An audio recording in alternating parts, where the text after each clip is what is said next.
el DAO en funciones, entonces ya me equivoqué. Ya. Igual después lo hice viendo unos videos y unos tutoriales. Tipo, siempre pero siempre no se me puede. quedó muy claro. Sé que Ya. lo hice, no lo revisé, pero sé que está 80% bien. 80% bien, al menos anda y funcional. Ya.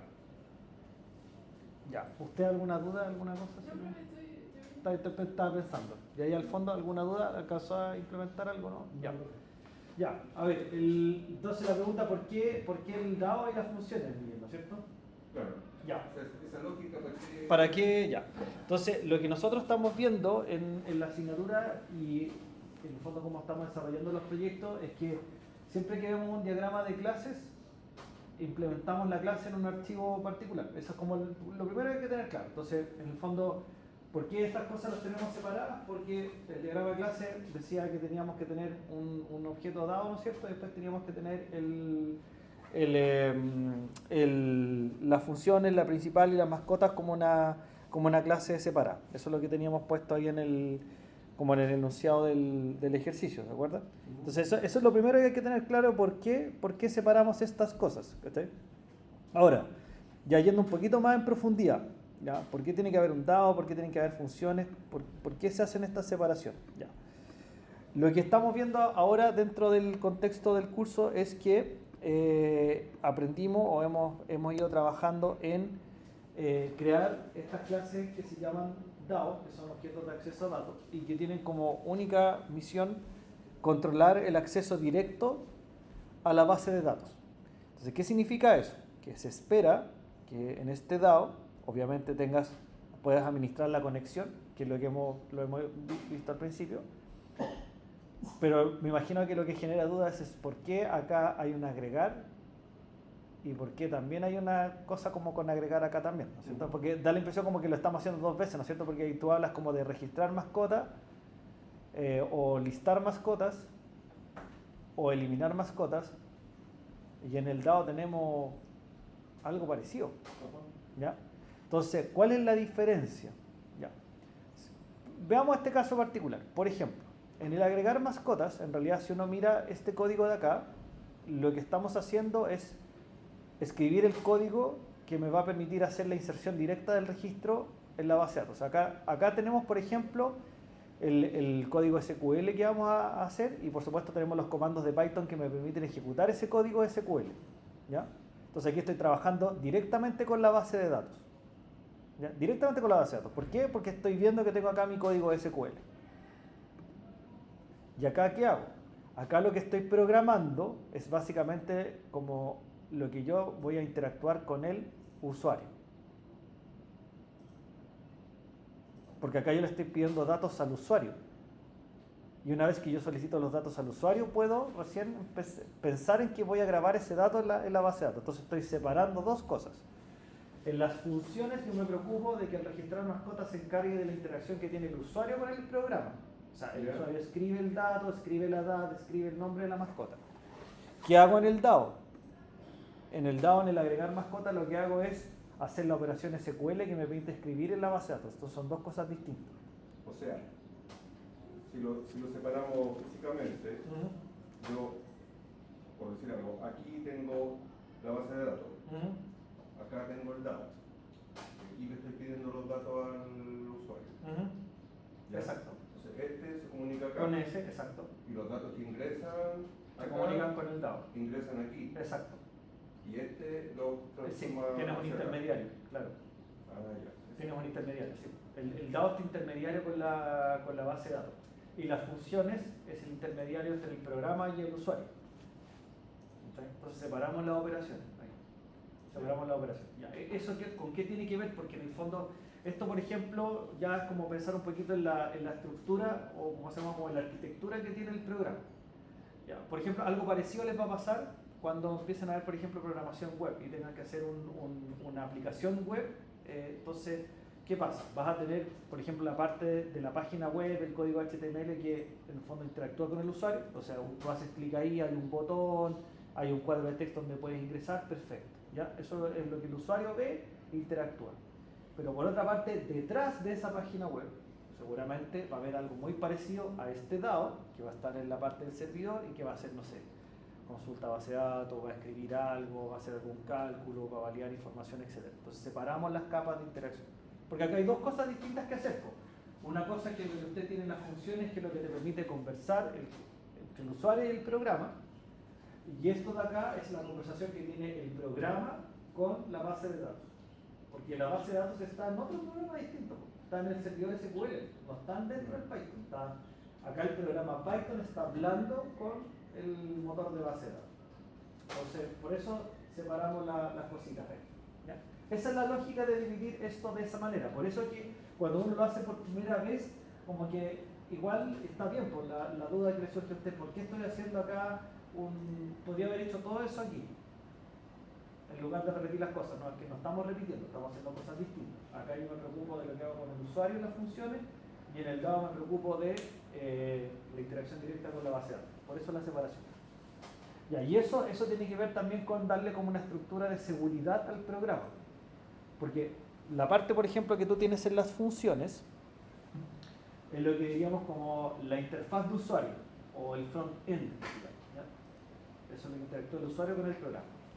El DAO viene a ser la parte de atrás del programa, lo que se llama el back-end, que es la parte en el fondo como ya dentro del motor, en los fierros mismos del programa. Entonces, y eso hay que separarlo, porque por ejemplo, ¿por qué hay que separarlo? ¿Y por qué el tema de seguridad? Porque justamente cuando uno programa todo en una pura parte y no divide estas cosas, ¿está ahí? Ahí es donde aparecen, por ejemplo, los riesgos de que tú puedas, por ejemplo, vulnerar la seguridad del programa. Porque como tienes todo en un mismo algoritmo, si quien hackea esto se da cuenta en el fondo de alguna vulnerabilidad ahí, tiene acceso directo tanto a como cachar cómo funciona la interacción con el usuario y lo que se está escribiendo en la base de datos. Y ahí, pum, ahí pueden entrar en el fondo y como eventualmente hackear este programa. Por eso que se hace así. Entonces esto es como una medida de seguridad, porque además, ¿qué pasa? Tenemos atributos privados, tenemos métodos privados. Entonces eso encapsula al DAO y no se puede ver lo que hay adentro. Yo me comunico por puntos bien específicos. O sea, ¿cómo le transmito yo información desde las funciones, desde aquí al DAO? Con esto. Esta es la única forma que yo le pueda entregar información desde el registrar mascota. La única forma que yo le pueda pasar como información al DAO para que haga algo con la base de datos es con cl.d.agregar mascota. No puedo intervenir este objeto de ninguna otra manera, porque las otras cosas son privadas, o sea, no me lo va a permitir. Y ahí queda la seguridad del programa. Entonces se generan como puertas, ¿cachai? Donde tú puedes entrar y salir, y no por cualquier parte. Eso queda muy bien definido. ¿Ya? ¿Se entiende eso mejor o no? ¿Sí? Ya. Esa es la idea, por eso que lo estamos dividiendo de esa manera. Entonces, es un poco para que aprendamos también como la lógica de seguridad que hay detrás del software. ¿Ya? Eso. Ahora, la semana pasada, ¿qué es lo que hicimos? Hicimos la mascota, que era como fácil, ¿verdad? Porque ya habíamos hecho el mismo. Hicimos el principal, que también era sencillito. Armamos el DAO, porque ahí reforzamos todo lo que habíamos visto durante la clase pasada, que fue básicamente, la clase pasada la enfocamos en cómo nos comunicamos con la base de datos y escribíamos. Entonces, ¿qué cosas vimos ahí? Ya hicimos la conexión, hicimos el agregar mascota, vimos cómo trabajar con en el fondo, que yo tengo que escribir acá un comando SQL, a veces tengo que pasarle datos al comando SQL con esta tupla val que habíamos creado, ejecutar un comando y escribir a la base de datos que habíamos visto el commit también, que me permitía escribir. ¿Ya? Entonces eso me ayudaba a que yo pudiera conversar con la base de datos. ¿Ya? Cosa importante que hay que acordarse, por ejemplo, aprendimos que íbamos a poner los comandos SQL en una variable especial que le llamamos SQL, que es un texto, y ahí teníamos que preocuparnos de escribir bien el comando SQL tal cual como lo tenemos ahí. En algunos casos, por ejemplo, nuestro comando acá tiene un par de comodines, ¿no es cierto? Que eran estos porcentaje S, porcentaje S. Es porque le vamos a dar acá, por ejemplo, dos valores. Vamos a insertar un registro en la base de datos, en el campo nombre y en el campo edad, y ahí deberían ir los valores que yo quiero transmitir a la base de datos. ¿Ya? Pero como estamos dentro de Python, tengo que usar esta como lógica del comodín aquí, y acá me tengo que preocupar de lo siguiente. Siempre que hay un comodín hay que usar tenemos que crear una tupla, que le llamamos val, siempre le estamos llamando val, y acá adentro colocamos los valores que yo quiero transmitir en esos comodines, ¿ya? ¿Por qué ocupamos, por ejemplo, acá m.getNombre, m.getEdad? Porque estábamos sacando el dato de un objeto, ¿no es cierto? De un objeto m que es de tipo mascota, ¿ya? Y eso también hay que tenerlo bien presente porque fue parte de lo que hicimos en la clase pasada. Acá ejecutábamos la instrucción SQL con el execute y con el commit teníamos que grabar la instrucción, ¿ya? Cosas en las que hay que fijarse, acordarse bien acá. Por ejemplo, esto de la tupla, ¿no es cierto? Que es para pasar datos. Pero en especial esto de acá, en el fondo, cuando tú armas una tupla es porque le vas a poner datos a la tupla. Por lo tanto, lo que tenemos que tener claro es de dónde voy a sacar yo esos datos, ¿ya? Eso depende obviamente de la estructura del programa. En este caso particular, tal cual como lo decía el diagrama de clase, el agregar mascotas recibía un objeto m del tipo mascotas como información. Entonces, como es un objeto, yo lo puedo manipular. ¿Ya? Se manipula con la notación de objeto. Entonces, m es el objeto, punto es la notación del objeto, y esto me permite acceder a este método que se llama getNombre. Y eso me debería devolver el nombre de la mascota. El m.getEdad me debería devolver el nombre de la edad de la mascota, ¿ya? Y con eso podríamos sacarlo o rescatar información, ¿ya? Ya, pues y así lo hicimos como con varios de los métodos que teníamos aquí. Pues esto es como un repaso de la semana pasada, ¿no es cierto? Hicimos el modificar mascota, hicimos el eliminar mascota también, el obtener mascotas, que era un select. Teníamos todo eso desarrollado.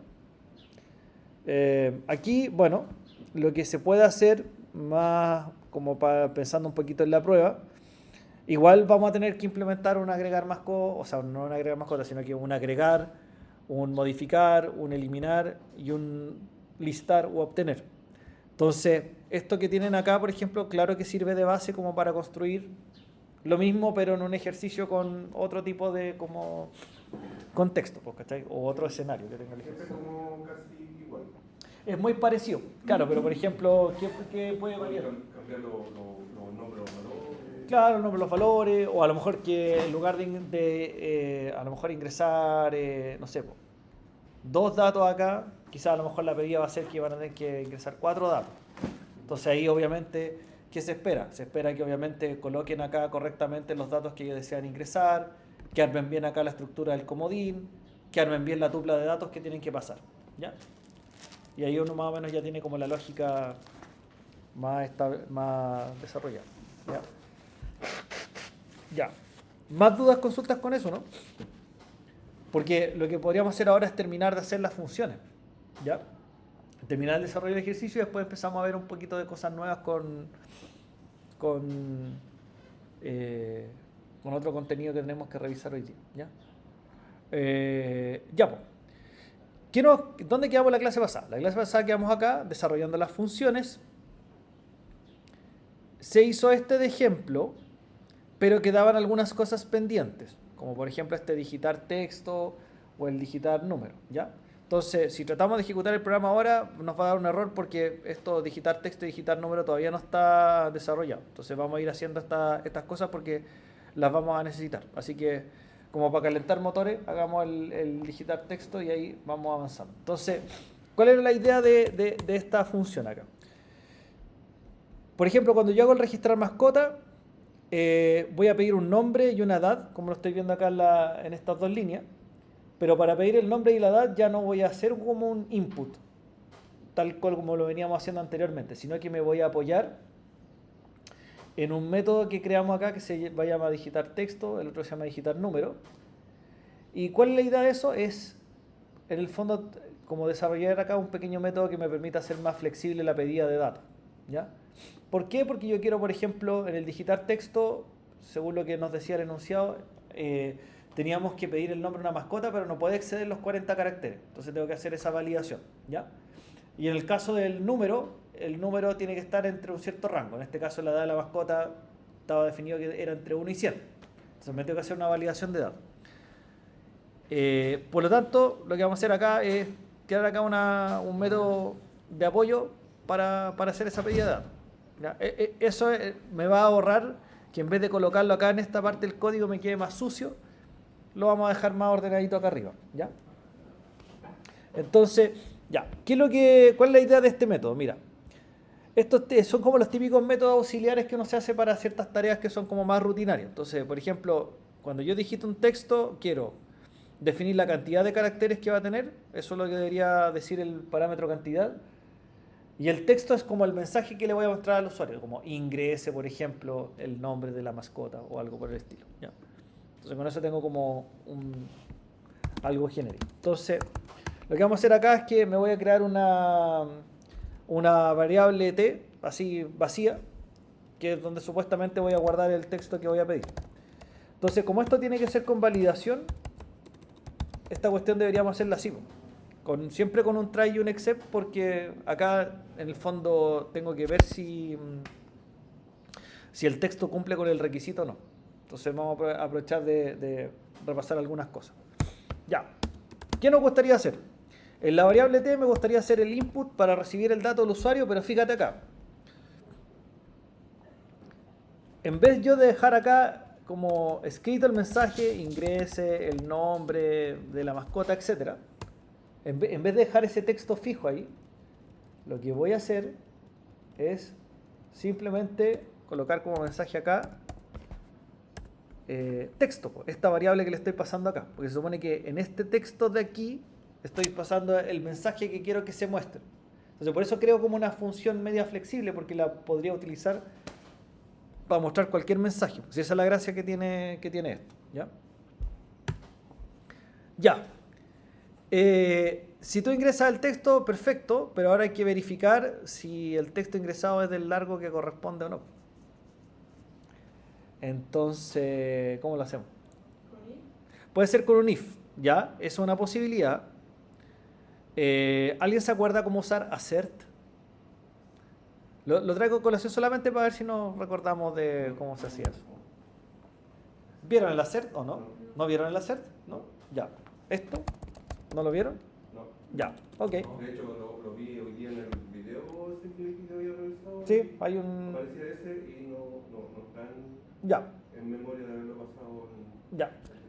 Se los voy a enseñar porque igual hay que saberlo, ¿ya? O sea, hay que saberlo, conviene saber porque es como parte también de... Seguramente se van a topar con eso. Si llegan, por ejemplo, al curso de programación web y les van a enseñar una cuestión que se llama Django, que funciona en Python, y de eso está lleno de assert. Así que hay que cachar como más o menos cómo funciona. Mira, lo del assert es súper sencillo.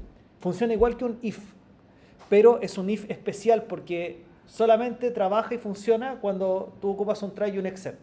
O sea, no podía ocupar el assert solo así como por la vida, por fuera, no. Siempre se ocupa en el contexto de try y except. Entonces, es lo mismo que un if. Entonces uno escribe, por ejemplo, assert, esa es la palabra, que sería lo mismo que escribir if. Entonces, cuando uno escribe un if, después pone una condición, ¿no es cierto?, que quiere evaluar. Por ejemplo, if, no sé, i mayor que 0, ¿ya? Y eso es verdadero o falso. Eso es lo que te dice el if, ¿ya? Ya. Con el assert es lo mismo. Por ejemplo, yo puedo acá colocar, por ejemplo, quiero hacer lo siguiente. Len de texto mayor que 1 and el largo del texto menor que 40, por ejemplo. ¿Ya?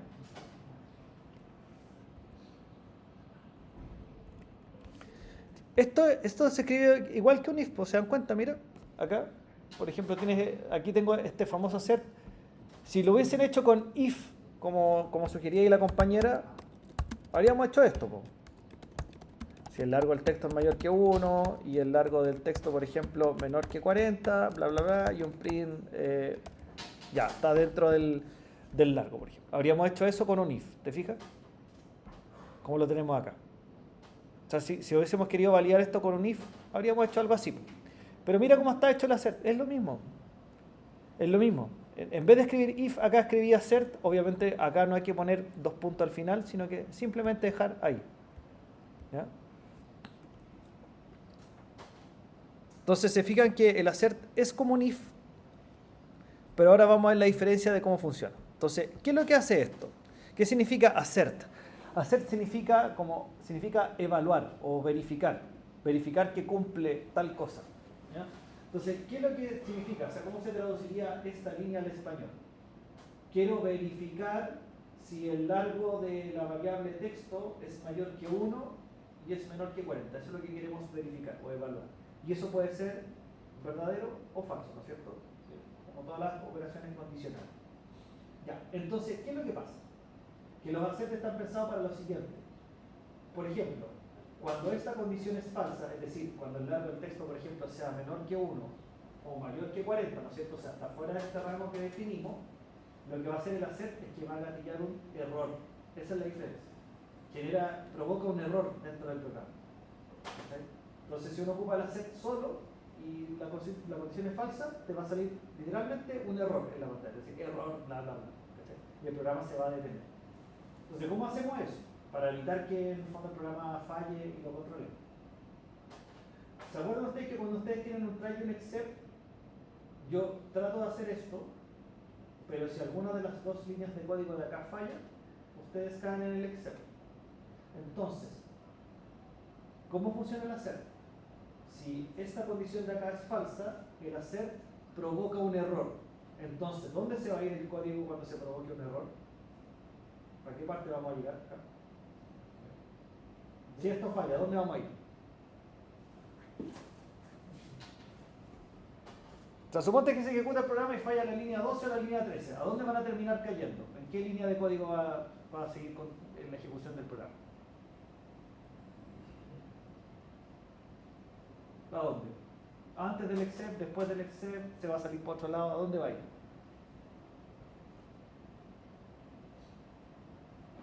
Lo dijimos recién. Cuando falla un try, ¿a dónde terminas?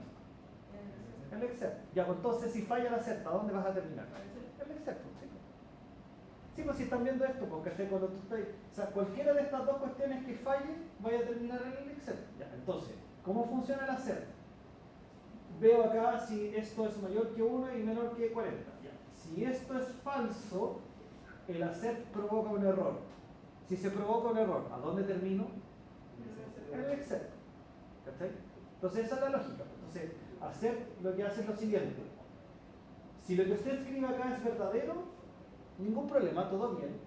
Si lo que usted escribe acá se da que es falso, se provoca un error y te lleva al except. Pero al except hay que ponerle un apellido acá, para que esto funcione así. Y se escribe esto. Assertion error. Acá. Y ¿qué es lo que hace acá el programa? En el fondo es que si esto es falso, te lleva acá al mensaje de error. Y acá podríamos colocar un mensaje error como específico. Por ejemplo, el texto debe ser de un tamaño determinado. Por eso lo vamos a hacer con un print con formato, porque debe ser mayor que... igual o 40. Sí. Aquí le tengo que poner menor que cantidad, porque acá yo di una cantidad. Claro, tiene que ser mayor que 1 porque tiene que tener al menos un carácter. Y menor que cantidad, que fue la cantidad que señalé acá arriba. Porque si lo dejo 40 fijo acá, da lo mismo que yo le ponga una cantidad específica, siempre me va a comparar con 40. Entonces por eso yo le pongo acá una variable cantidad para que me tome la cantidad que digamos nosotros que vamos a trabajar. ¿Okay? Bueno, acá tendría que ser mayor o igual que 1, porque si le pongo mayor que 1, por ejemplo, escribo la letra A, me va a dar un error. Porque si estoy pidiendo mayor que 1, entonces va a ser verdadero cuando tenga 2 letras, 3 letras, 4 letras, etc. Por eso tiene que ser mayor o igual que 1 acá, en esto. Y tiene que ser menor o igual que la cantidad también. Porque si lo dejo menor que la cantidad, voy a escribir 40 caracteres y me va a reclamar. Tiene que ser menor o igual que 40. Si le escribo menor que 40, me va a aceptar hasta 39, no 40. Porque yo quiero que me acepte, por ejemplo, 40. O sea, por eso debe ser mayor o igual o menor y menor o igual. Y acá le podemos colocar, acá tiene que ser mayor que 1 y menor que la cantidad específica que hayamos dicho. ¿Ya? Ese es todo el assert. ¿Ya? Mira, les dejo, comparemos este código con esto. Solo rapidito para que veamos una comparación. Ya, y profe, no entendí nada del hacer, ¿cómo lo hago con if? Si lo hubiésemos tenido que hacer con if, ¿ya? Lo habría hecho así. Habría dicho que si esto, por ejemplo, es mayor o igual que 1 y el largo del texto menor o igual que la cantidad, si eso es verdadero, devolvería el texto y en el else colocaría el mensaje error. ¿Ya? Y en el except, porque igual va a tener que poner el except porque lo hice igual con try, tendría que colocar acá print error al ingresar texto. ¿Ya? Ahí tienen como dos comparativas. Entonces, ¿cuál es la ventaja de una u otra opción? Esto es más corto. ¿Cachai? Con el assert es más corto. Queda un poquito más elegante el código y es más seguro también. ¿Por qué? Porque estamos ocupando efectivamente el try except para manejar ese posible error. Esto también está bien, también va a funcionar, va a hacer lo mismo, pero es un poco más largo, ¿ya? Y en el fondo, como que no te ayuda tanto a identificar el posible error que puedas tener acá, con el try y el except, ¿ya? Es como medio redundante, ¿ya? Esa es como la diferencia que tiene una versión de la otra. Pero las dos harían exactamente lo mismo, ¿ya? Harían exactamente lo mismo. Si completáramos, porque acá esto le falta una cosa, falta acá colocar un return, que es el return del texto. Entonces, me creo una variable de texto vacía, ingreso al try, pido el texto, acá evalúo si el texto es mayor o igual que 1, menor o igual que la cantidad, usamos este assert que estamos viendo. Ya. ¿Qué pasa acá? El assert puede ser verdadero o falso. Cuando el assert es verdadero, dedito para arriba y te vas a ir derecho al return. Si el assert es falso, va a provocar un error, te lleva al except y ahí te va a mostrar este mensaje error. Esa es toda la lógica que hay detrás. Entonces funciona parecido a un if, pero se utiliza siempre en un contexto de try y except, porque está hecho para eso. Está hecho para eso. ¿Ya? Eso es para que conozcan algo nuevo, porque igual esto del assert, como les decía, igual se van a topar en alguna parte, pero igual hay que cachar cómo funciona. ¿Ya? No es tan complicado.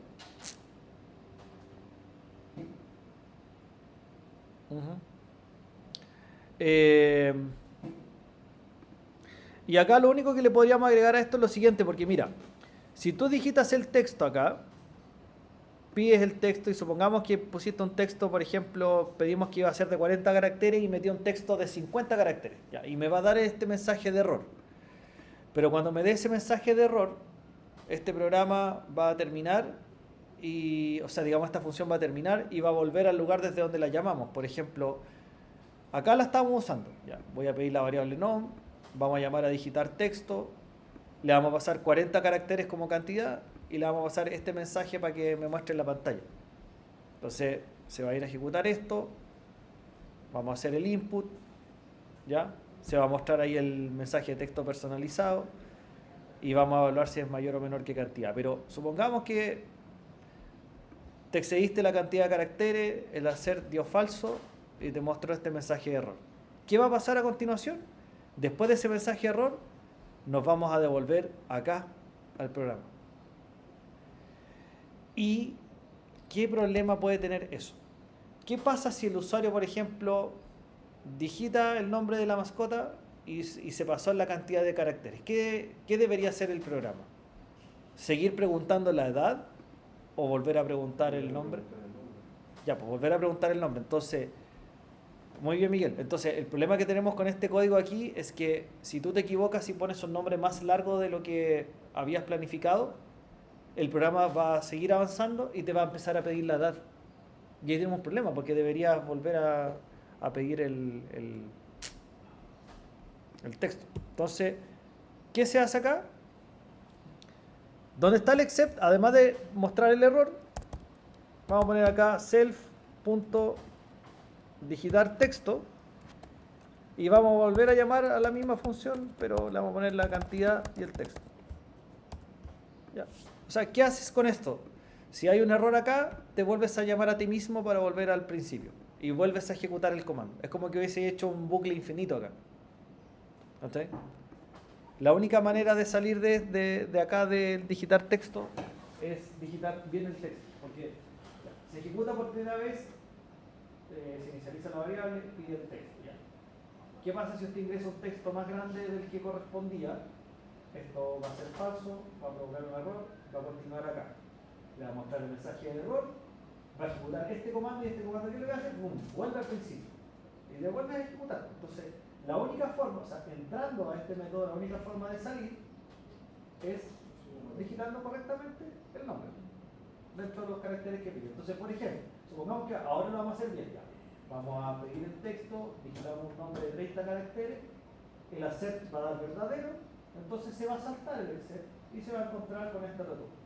De ahí va a poder volver a la parte del programa desde donde llamamos inicialmente. Entonces, esta técnica de acá, por ejemplo, que es la autollamada a la misma función, te permite crear un loop infinito acá. Pero eso hay que manejarlo bien, porque en el fondo, para que esto no quede atrapado siempre, tiene que haber una forma o una condición que permita salir de esto, porque si no se va a quedar con un bucle infinito. Es lo mismo que uno hace cuando pone un while true y después pone un break, la misma cuestión. Tiene que haber una forma de salir acá. Entonces, yo me quedo adentro, sé que dentro del except me autollamo la función, pero si esto sale bien, me voy a saltar el except y voy a poder pasar para acá y voy a poder salir de la función. Entonces, esto hay que tenerlo en cuenta porque a veces ahí se generan errores y uno se queda como atrapado y no pasa.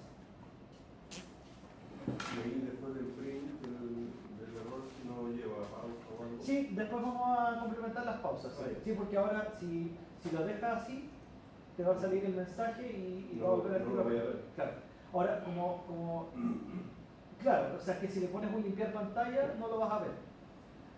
Yo como hicimos el ejercicio en esta, digamos la clase pasada y lo que hemos avanzado ahora, en ninguna parte de las funciones pusimos la pausa y limpiar pantalla. Entonces, cuando lo ejecutemos, ¿qué vamos a ver? Que me va a salir todo para abajo. Me va a ir escribiendo de nuevo al menú para abajo, a todos los inputs, entonces me va a quedar todo así como desordenado. Después le vamos a añadir esto de que limpie la pantalla, cosa que cuando yo vuelva al menú, borre todo lo que hice y me muestre como limpiecito el menú. ¿Cachai?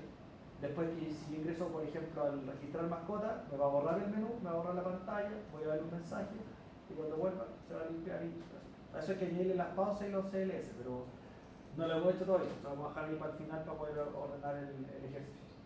Pero se entiende que sí. Ahora, igual ustedes tienen la función de limpiar pantalla y la pausa, ¿se acuerdan que yo les había dejado? Entonces pueden copiarlas y las pueden reutilizar.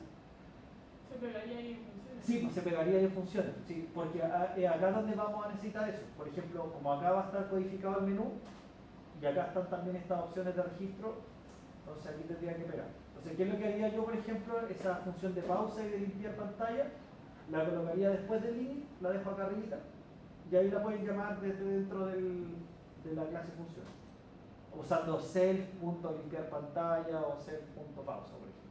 Como dice por acá. ¿Ya? Después, cuando completemos esto, vamos a hacer un ejemplo para recordar esa parte también. ¿Ya? Para que lo tengan presente. Ya. Ya, pues, ¿cómo lo hacemos acá con el digitar número? Un poco la misma lógica. Acá, cuando hagamos el digitar número, ¿cómo lo usamos acá? Yo quiero pedir una edad, entonces llamo a esta función digitar número y le voy a dar dos números. El valor más chico que quiero aceptar y el valor más grande que quiero aceptar. Y obviamente el texto que quiero que me muestre como mensaje para la entrada de datos del usuario. ¿Cachai? Entonces, por ejemplo, acá vamos a llamar a digitar número, me debería aceptar como mínimo 1, como máximo 100, y ese debería ser el mensaje de texto. Entonces, esta cuestión tengo que construirla acá en el digitar número. ¿Ya? Entonces, vamos a hacer algo parecido. Nos vamos a crear una variable interna auxiliar número, que es donde vamos a pedir el dato, y lo vamos a hacer también con try except. Ya.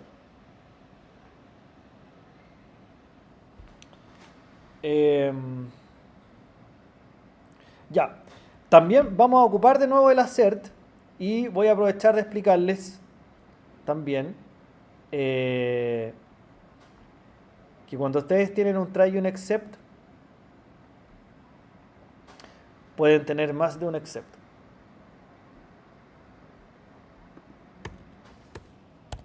¿Eso lo vieron o no? O sea, por ejemplo, ya, lo que ustedes saben y que he visto que dominan es que saben usar try y except. Pero uno también puede tener esto. Tu programa más o menos podría verse así. Try, except y otro except más. Puedes tener varios. Y todos... ¿Pero iguales o uno de los dos tiene que llevar otro nombre? Sí, tienen que llevar otro nombre, sí, para poder distinguirlo. Y hay uno que puede quedar vacío. ¿Ya? Y lo vamos a ver así. Así es que en el fondo, mira. Ya, esto y esto es parte como de un todo. ¿Ya? Entonces, ¿qué es lo que pasa? Tú vas a hacer try porque quieres probar si esto se puede ejecutar o no. Y si se gatilla un error, vas pasando por los except. Los except serían como los elif. ¿Cachai? Porque tú tienes if, elif, puedes repetir varios elif. ¿Cachai? Y los elif siempre llevan una condición, ¿no es cierto? Llevan como un apellido. El único que no lleva nada es el else, ¿no es cierto? Entonces acá se puede hacer algo parecido. Try, except con un apellido algo, except con un apellido algo. Y el except solo es como una especie como de else, parece. ¿Ya? Entonces, ¿qué es lo que vamos a hacer acá? Vamos a volver a aplicar esto que hicimos como del assert, ¿ya? Que hicimos en la digital texto. Vamos a volver a hacer esto. Entonces vamos a tener un try y vamos a tener un except con el assertion error que vimos recién. Y vamos a tener otro más acá que vamos a visualizar. ¿Ya? ¿Por qué se le ponen estos apellidos? Porque pasa lo siguiente. El concepto acá es el siguiente. Cuando un programa Python falla, hay una razón por la cual falló. ¿Cachai? Y eso te gatilla como un tipo de error. Por ejemplo, un programa puede fallar porque no pudo escribir datos a disco o a la memoria. Ese es un tipo de falla. Un programa puede fallar porque usted pidió que ingresara un número, entonces puso int input y el usuario porfiado escribió una letra. Y ahí también hay una falla porque usted no puede guardar una letra en un INT. Se cae el programa. ¿Está ahí? Usted puede tener, por ejemplo, una falla porque provocó algo con el assert, que lo vimos recién. ¿Ya? Verdadero o falso ahí. ¿Ya? O sea, hay varias razones por las cuales un programa puede fallar. Entonces Python tiene ordenaditos esos tipos como de error. Entonces, ¿para qué me ayuda el except? Cuando yo le pongo un apellido acá como el exception error o otra cosa acá, es que yo puedo como, literalmente como se dice, atrapar el error específico que ha ocurrido. O sea, por ejemplo, ya, supongamos que el usuario te escribió una letra en lugar de un número. Entonces yo puedo hacer algo, una acción especial cuando pase eso. Supongamos que no pudiste escribir a disco duro porque se te llenó el disco duro. Entonces yo puedo gatillar una acción específica para eso porque le tengo que dar un mensaje de error distinto. Por ejemplo, si tú tipas una letra en lugar de un número, tendrías que decirle, usted tiene que tipear solo números, no letras. Tienes que darle un mensaje de error personalizado. Imagínate que se te llenó el disco, vas a guardar. Tienes que decirle, ¿sabe qué? No se puede guardar porque se llenó el disco. O sea, tiene que darle mensajes de error distintos dependiendo del error que pase. Entonces, esa es la gracia del try except, que tú puedes manejar distintos tipos de errores. Y esos errores tienen como un nombre y apellido en Python. Esa es la idea. Y se pueden combinar en uno. Entonces, aquí vamos a hacer como lo haríamos esto. Mira, acá lo que vamos a hacer es lo siguiente. Vamos a pedir el número con un int input. Ya. Y acá este int input debería llevar el texto que le estamos pasando acá a la función, ¿ya? Ya. Entonces, aquí es donde hay que pensar qué puede pasar. Por ejemplo, la línea de código 22. ¿Por qué razón se podría provocar un error acá? Que ponga texto y no... Exacto, por texto y no número. Entonces, eso me debería dar... Eso es un tipo de error. Aquí podría fallar algo por esa razón, ¿ya?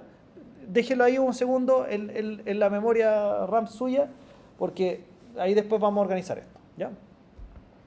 Si tratamos de hacer lo mismo que hicimos acá arribita, después de que pido el número, vamos a ocupar el assert, ¿para qué?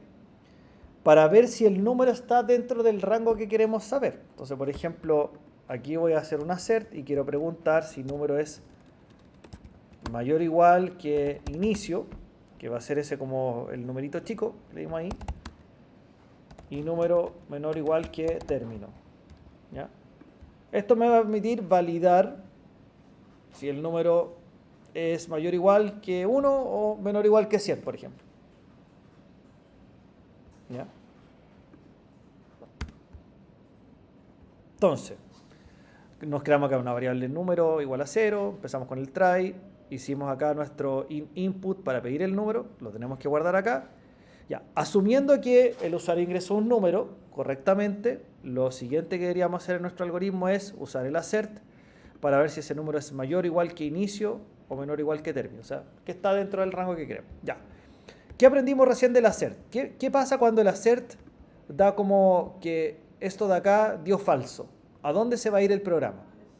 Al except. Ya, pero ese except no puede quedar así solito, tiene que llevar un apellido que se llama assertion error. Es decir, cuando esta línea falle, ojo, cuando esa línea falle, la línea 23, o sea, cuando esa línea falle significa que esto de acá dio falso. Cuando eso de falso, te vas a ir a este except de acá, el assertion error. Y aquí le puedo mostrar el mensaje, pues, oye, ya, pues, el número debe estar entre y entre inicio y término. ¿Vale? Deberíamos agregar algo más acá después del print, ¿no? ¿Qué pasa si, porque aquí el usuario se equivocó, o sea, tenía que ingresar un número entre 1 y 100 y puso 200. ¿Qué vamos a hacer acá? Volver a digitar número. Entonces, la misma lógica que hicimos anteriormente. Perfecto. Ya vamos a digitar número y obviamente tengo que darle el inicio, el término y el texto. ¿Ya? Hacemos la autollamada de la función. ¿Ya?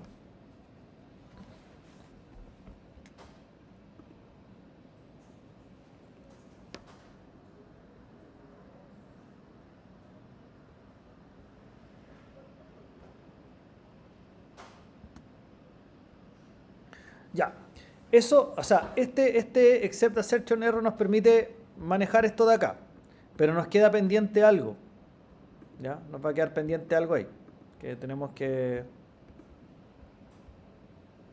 hacer. O sea, este assert ya lo tenemos de alguna manera manejado, controlado con esto de aquí. Hasta ahí todo bien. Pero va a faltar algo ahí.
Ya. Entonces, el assert y el assertion error que lo tenemos ahí. Ahora, ¿qué pasa con esto de acá? Con esa línea 22 cuando ustedes piden este input. Ya lo comentamos, pues hicimos la pregunta. Entonces, si acá tú ingresas una letra en lugar de un número, ese comando va a fallar, pues. Entonces, ¿cómo logro controlar esto dentro del try except? Ya. Profe, no se pone return debajo del set ese. Acá no todavía. No todavía porque no hemos llegado a la parte como... Porque se supone que el return tiene que ir... O sea, si esto de acá funciona bien, deberías llegar a un return. Se salta lo de ser. Se va a saltar los except. Entonces vamos recién como cerrando los except. Después de este except vamos a colocar el return. Porque nos falta esto. Entonces, ¿y qué es lo que nos falta acá? O sea, Return es como un break. el return de acá funcionaría como una especie como de break. Pero en el fondo es como... El return en realidad es la salida de la función. Entonces yo tengo que llegar a la salida de la función siempre y cuando todo haya funcionado bien, ¿ya? Entonces acá lo que nos estamos haciendo es como preparando qué pasa si algo sale mal. Entonces, si esto falla, va a fallar cuando tú ingreses, por ejemplo, una letra en lugar de un número, y eso genera en Python lo que se llama un error de valor, o un value error, ¿ya? Y acá vamos a poner un print también como error debe ingresar un número. Ya, voy a jugarme por ese mensaje porque yo sé que cuando se produce un value error es porque en el input pusiste una letra en lugar de un número. Profe, ¿Sí? ¿y ahí no podría hacer un type error? Depende de la jerarquía. Mira, lo vamos a ver al tiro. En todo caso, acá sí, es que depende porque en este caso, cuando tú ejecutas esto y pones una letra, Python va a devolver un value error. ¿Cachai? Por ejemplo, mira, vamos a hacer acá, déjame ejecutar rapidito un Python cortito aquí.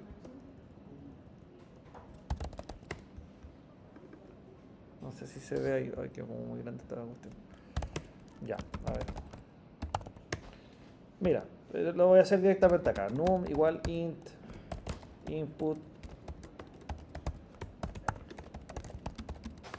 ingresa un número. ¿Ya?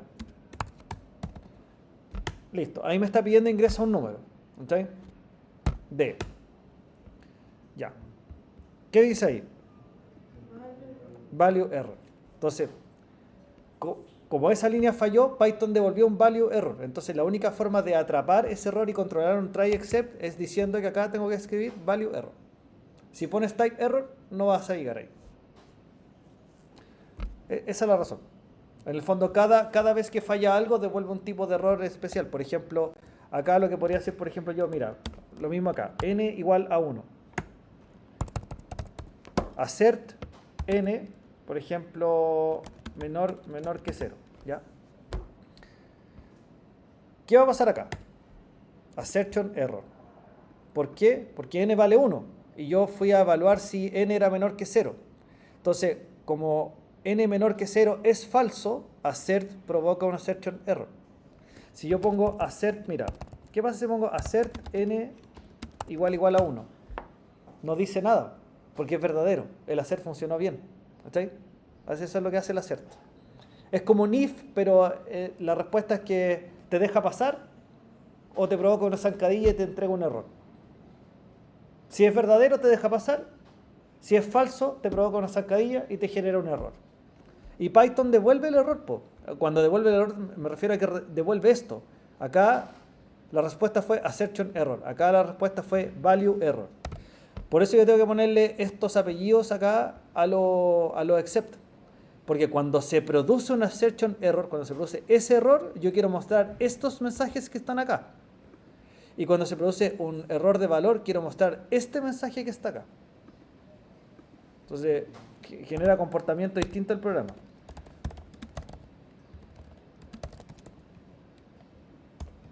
¿Sí? Ya, ahí estaría como completa esa...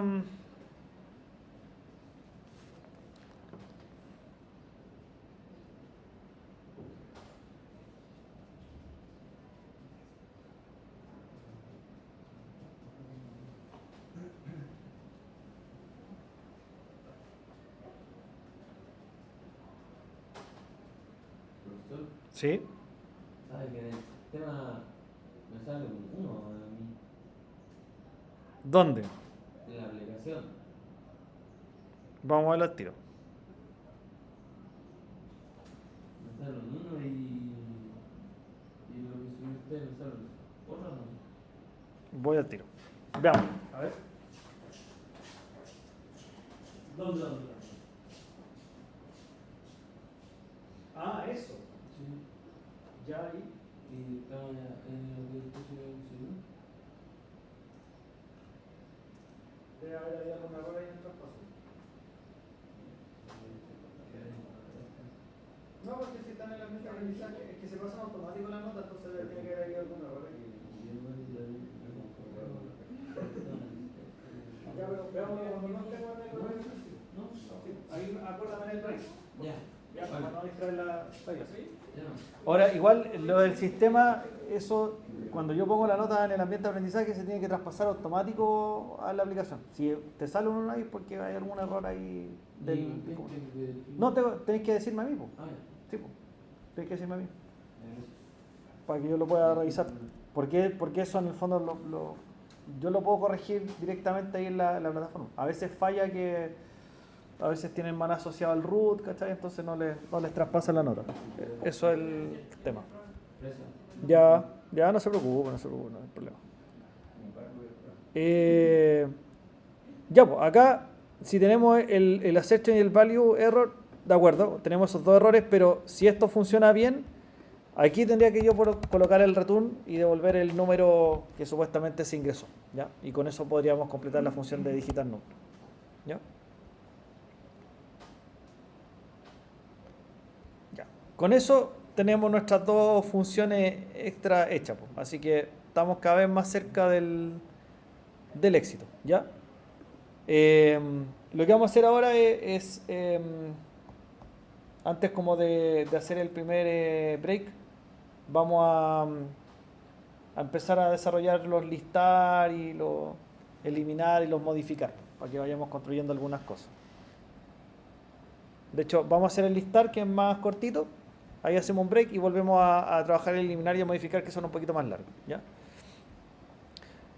Ya, entonces, la semana pasada hicimos esto de acá. Nos quedaría ver cómo hacemos la lista de mascotas y cómo hacemos la eliminación y modificación. Entonces, el objetivo de esta es que por la pantalla salga en todas las mascotas que están guardadas en la base de datos, ¿ya?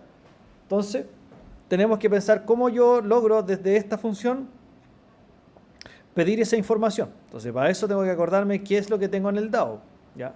Entonces, en el DAO, por ejemplo, tengo el agregar, tengo el modificar, tengo el eliminar y tengo un obtener, ¿ya? Entonces digo, ya, ok, para listar mascotas tengo que obtenerlas. Entonces puedo usar esto de acá. O sea, lo que tengo que hacer es básicamente pedirle al DAO que haga obtener mascotas, ¿ya? Ahora, lo que tengo que acordarme acá es cómo funciona esta cuestión. Por ejemplo, el obtener mascotas hace el select asterisco from mascotas. Con eso debería recuperar todas las que están guardadas ahí. Y se ejecuta el SQL.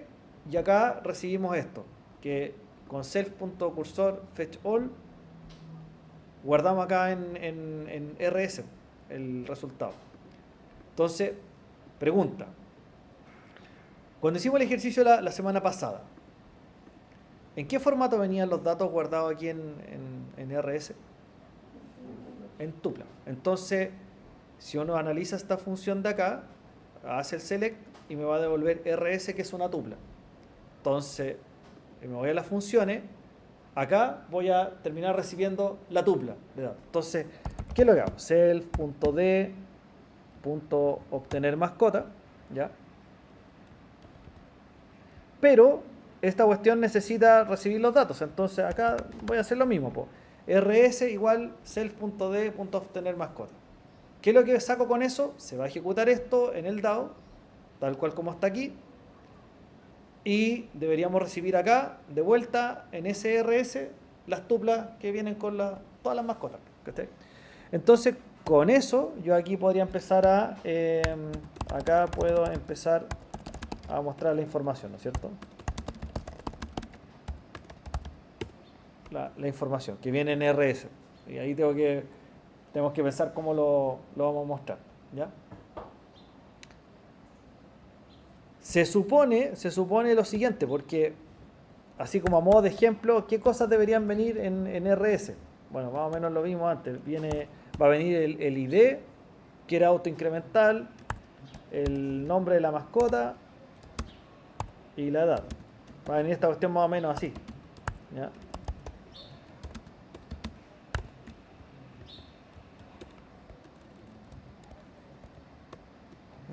Este sería como el contenido esperado que vamos a encontrar dentro de RS. Entonces, eso es una tupla, esa es otra tupla, etc.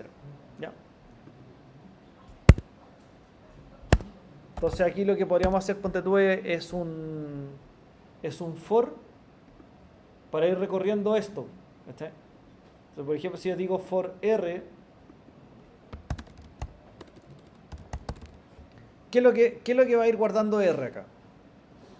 Si tú haces, por ejemplo, for R in RS, ¿qué me va a ir quedando dentro de R? R no sería como el ID, esa cosa es 1, 2, 3. Esto sería. Sí, po. O sea, porque acuérdate que lo que tú recibías acá es una tupla grande que tiene varias tuplas chicas dentro, donde cada tupla chica en el fondo es el dato de una mascota. Entonces, cuando tú recorres el RS, que tiene más o menos como esta forma, porque es lo que estamos viendo en la clase pasada, ya, pues, el R va a ser esto, ¿cachai? 1, copito y 1. Eso va a estar dentro de R. Después, en la otra vuelta, va a tener 2, lady y 3. Entonces, R finalmente va a representar el dato de una mascota.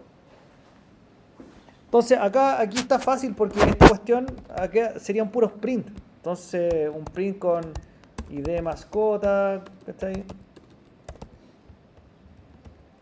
Y acá tengo que mostrar un dato. Voy a hacer los prints primero porque más o menos para dejarlo ordenadito. Y rellenamos enseguida. Debería ir el nombre, ¿no es cierto? Más o menos ahí. Y acá debería ser la edad, ¿no es cierto? Más o menos ahí. ¿Ya? Ok.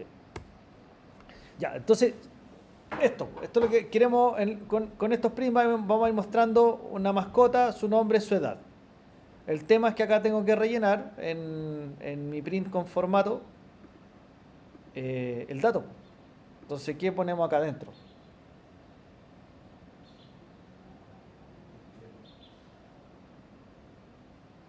¿De dónde sacamos aquí el...? 0, 1, 0. Sí, 0, 1, 2, pero hay que poner falta el nombre de la variable. ¿De cuál variable sacas el 0, 1 y 2? De la R, porque la R te lleva a esto, ¿cachai? La R te saca 1, copito y 1. Entonces, R0, R corchete 0 es esta, R corchete 1 va a ser copito, R corchete 2 va a ser la edad. Obviamente que no le tenemos más. Entonces, por eso, ahí colocaríamos R corchete cuadrado 0, R corchete cuadrado 1, R corchete cuadrado 2. ¿Sí? Esa R puede ser cualquier variable, no le podemos dar conflicto. Sí, pues acá podríamos haber colocado X, mascota. Sí, uno decide acá. ¿Sí? ¿Qué nombre? Listo, ahí está el listado. Ya, lo que uno se empieza a dar cuenta acá es que, claro, cuando esto está construido como por partes y todo, no nos demoramos nada en hacer el listar mascotas, porque la parte como de consulta a la base de datos ya está hecha por acá. Entonces, por eso nos va separando. Entonces, aquí esto nos tomó unos pocos minutos en armarlo. Si esto no hubiese estado separado, ¿qué habríamos tenido que hacer acá? Bueno, haber escrito toda esta cuestión completa, pues, ¿cachai? Dentro del código. ¿Se puede? Sí, pero lo desordena. Y lo hacen más difícil también para poder trabajar, porque después nos vamos a dar cuenta que como esto ya está bien construido, lo vamos a ocupar en el eliminar y en el modificar. Porque, por ejemplo, cuando yo quiera eliminar una mascota, no me voy a saber los ID de las mascotas de memoria. Entonces, antes de eliminar, quizás le voy a mostrar la lista completa y de ahí le voy a pedir el ID que quiere eliminar, por ejemplo. Eso lo vamos a hacer más sencillo. ¿Ya? Ya, hagamos un break. Nos vamos, sí, claro. Ahora nos vamos para la casa. Oye, no, hagamos un break porque ya son las 7:51, entonces corresponde el break 1 de la clase. ¿Ya? Así que